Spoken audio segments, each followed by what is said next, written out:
Hi CC tutors, this is Cycle 1, Week 1 Art, and this week in the community you're going to be introducing your students to fine arts, and you're going to be teaching them about the oils, the basic shapes of art. In this video I'm just going to be helping walk you through your script, and I'm going to show you what to expect for your activity with your class. The first thing I would have you locate is your 3-ring binder that has science and art in it, and in the very front, it should look like this. In the very front, you're going to see art. The script for this week, it should say Week 1, Basic Shapes Oils. So if it says that, you've got the right thing in front of you. It's bullet pointed. It has just like a mix of lead-in questions, some definitions, and hopefully just some helpful information to facilitate discussion with your class to get them more familiarized with what we're going to be studying this week. So I'm going to be following along on there as I'm teaching you guys this stuff. So the first thing it says is to introduce fine arts. You don't have to make this super complicated. It's kind of surface level on here. You can customize it as much as you want, just as long as you're starting to talk about what is art, where do we see art, why do we study art, and see what answers they can give you. You can also, if you want, mention that over the next 6 weeks, this week plus the following 5, we're going to be going over mirror images, upside down images, abstract art, and perspective too. You don't have to mention that, but if you want to, it's listed on your script. So you'll do that, and then the next thing you're going to want to do is make sure that your students do understand what oils stands for. It's like an acronym to help us remember the basic shapes.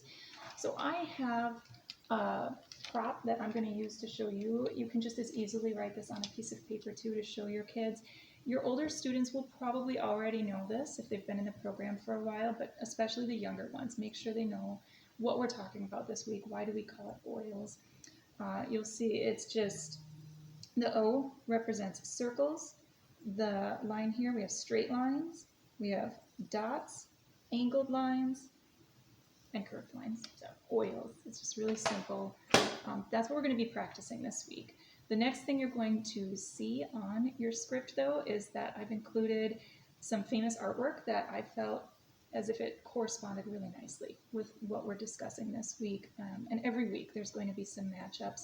So these are ones that just do a really good job of teaching oils. So I'm not going to go super in depth with you on each of these. You can read your script, you can decide how much or how little you want to add when you're in class with your students, but I will at least tell you the title and the artist, and let you take it from there. The first one is going to be The Great Wave off Kanagawa by Katsushika Hokusai. Pretty recognizable. I feel like it shows up all over in pop culture, but it works so good for oils because when you look at this wave, just curved lines all throughout, lots of these, and then there's this ocean spray, a lot of dots and littler circles. This is Mount Fuji in the background, and that's a nice angled lines on the boats, and straight lines. So that's just really nice. Plus, week 10 for Cycle 1, Geography, is going to include Mount Fuji, so that's kind of a nice little preview. But this should generate some good conversation about oils. You don't have to tell your students where each of these things is, like point it out to them. You can see if maybe they can identify where they're seeing circles, curved lines, straight lines, and so on. But again, that's The Great Wave off Kanagawa by Katsushika Hokusai. The next one is also really recognizable. This is The Starry Night by Vincent van Gogh. I really don't think you're going to need to tell your kids where the oils can be found. Let them go ahead and identify the curved lines or straight lines and so on. The next one you can show them is some concept art from Mary Blair. She helped design the backdrop of the It's a Small World rides in Disneyland and Disney World. And it's very geometric, so you get just tons of shapes happening in this. It's kind of fun. See what your students can pull out from this artwork as well. The last one is going to be A Sunday Afternoon on the Island of La Grande Jatte by Jules Seurat. I picked this because it's pointillism, which is perfect because dots is part of oils. And so this consists of around 220,000 dots that Seurat just used to create this effect. He was interested in how our eyes perceived color when you would put little dots next to each other of different color. So that's just kind of neat. You can pass it around, let your kids see if they can actually see how it has that texture to it, because it's not just brush strokes, it's little dots that he used. So once you've gotten through those pieces of artwork, what you have next in your script is going to be the first activity, which is pretty simple. For the younger classes, I have pre-folded a piece of printer paper for you so that it has 8 equal cells. The older classes, I know they can handle this. It's easy. You're just going to take a piece of paper, fold it in half that way, then this way, and then one last time. So that it looks like this, nice creases, and then when you open it up, you have 8 equal parts. This is what it's going to look like when it's finished. But for the littler classes, I just didn't want you guys to have to spend any extra time helping your kids fold those. So you will find those in your Ziploc bag, which should look like this. This is all the material for week 1. And once you have that, you can just make sure your kids have markers. If they're older kids, maybe Sharpies or pencils, whatever you choose, whatever is the best medium for your kids for their age for this activity.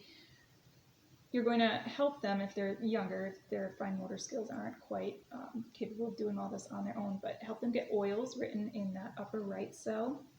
I used my son's name, so in the upper left cell you can put their name or have them write their name, and that's a great opportunity too for you to just kind of say, like, look at our names, look at letters. We have the elements of shape right here in our names: circles, angled lines, straight lines. And then you're going to walk them through each cell one at a time, letting them practice these elements of shape. So circles, and they don't all have to be, totally circle, like round. They can just, as long as they don't have a beginning or an end, they can kind of look wavy and stuff, but enclosed like this. And then straight lines, dots, angled lines, and curved lines. And it just doesn't have to look like a certain way. I would encourage all of you tutors to just make sure that as much as possible kids are having fun practicing art, that it's low stress. There doesn't need to be comparison between what their partner drew and what they did. Just have fun with it and practice this. These elements of shape are really in everything. So just learning how to get that on paper. And then there's one empty cell that you'll have at the bottom. And if you want, you can let them doodle a little bit before we jump into our next activity. Again, younger kids, they might just need a little bit of help with that, but it could be as simple as like a face. A face has circles, it has dots. If you're going to add hair, you might have some curved lines. I had my son kind of help with like a bug and a baby. Just let them explore, see what they can come up with that has oils.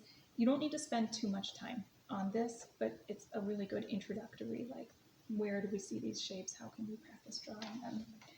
And then the next activity is pretty cool. We have a really gifted artist within our community family, and she did this beautiful calligraphy of the CC kind of creed or motto: to know God and to make him known.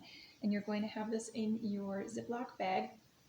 So the motto is right here in the middle. And then what you will be letting your kids do, your students are going to get to do some thumbprints and fingerprints. So you will see these in your bag, and I would really recommend having some baby wipes handy. My little guy right away wanted to like drag his finger through all the colors and push down really hard. So maybe just a nice basic instruction of how we do finger painting, but let them wipe their fingers in between too, just to kind of mitigate a bit of that spread of colors from one to the next. And then they can share too. You might be able to get 2 kids to share one ink pad so that there's enough to go around for everybody. But we're going to be doing fingerprints and thumbprints in the style of Ed Emberley, who is this really neat artist who made these books for kids on how to draw. And you will see some printouts in your bag of things that he had done. Really simple stuff, animals, a lot of them. And so then the kids are going to get to put their fingerprints, kind of pick what animal or thing they want to do. You can do trees too if you want, like you have your trunk and then a whole bunch of colored leaves maybe up here. but they can use black markers or again Sharpies, whatever you choose to add those finishing details, which are going to be practicing angled lines and curved lines and straight lines, and so on. Again, low stress, keep it fun, to know God and to make him known. That's a really good theme to start out our school year on, to keep that central to what we're doing. And we see God's creation all around us, and the oils, they're really in all of these things. So it just hopefully helps train these young minds to kind of look for that. Oh, I do see angled lines on that tree over there, or curved lines and things like that. So that's what you're going to finish with. Be sure to put their stickers on the back, the name stickers. So yeah, I think that's it. And please don't hesitate to reach out to me if you have any questions, if you're not sure what to look for in your bags, but have fun creating with your students this week.